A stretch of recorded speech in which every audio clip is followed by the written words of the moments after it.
अस्सलामु अलैकुम वरहमतुल्लाहि वबरकातुह। उम्मीद करता हूँ कि आप सब खैरियत से होंगे और सब ठीक होंगे। बिस्मिल्लाहिर्रहमानिर्रहीम।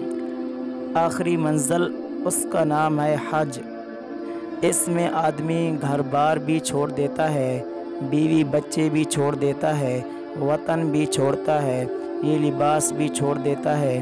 बड़ा खूबसूरत कुर्ता सजता है, उतार के रख दिया है। बड़ी अच्छी दस्तार बांधी रखी है, उतार के रख दी है। बड़ी खूबसूरत टोपी पहन रखी है, उतार के रख दी है। बड़ी अच्छी शलवार पहनी हुई थी, एक चादर बांध ली है।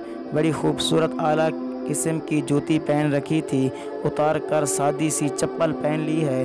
बल्कि सर नंगा रखा हुआ है, दो कफन के टुकड़े पहने हैं। दीवानों की तरह एक मकान है जहां ज़हरी तौर पर अंदर बैठा हुआ कोई आपको नज़र नहीं आता।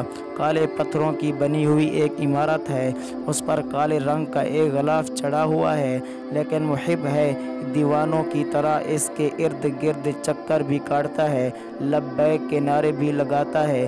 कभी ऐसा वक्त आता है कि एक पत्थर का बोसा लेता है, कभी ऐसा वक्त आता है मकाम इब्राहिम पे सर सजदे में डालकर नवाफिल पढ़ रहा है।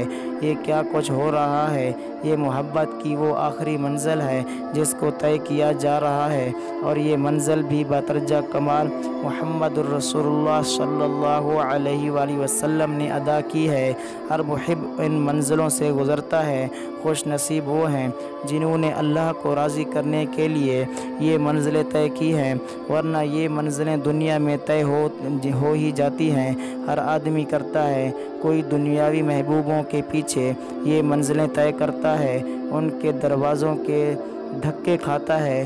कई लोग अपने असली महबूब को राज़ी करने के लिए इसके पाक दरवाज़े पे आकर सर सजदे में रखते हैं और वहाँ अल्लाह के हुज़ूर आजिज़ी का इजहार करते हैं। आखिर दावाना अनिल हम्दुलिल्लाहि रब्बिल आलमीन। उम्मीद करता हूँ कि आपको वीडियो अच्छी लगी होगी, और अगर अच्छी लगे तो वीडियो को लाइक करें और चैनल को सब्सक्राइब करें। जज़ाकल्लाह।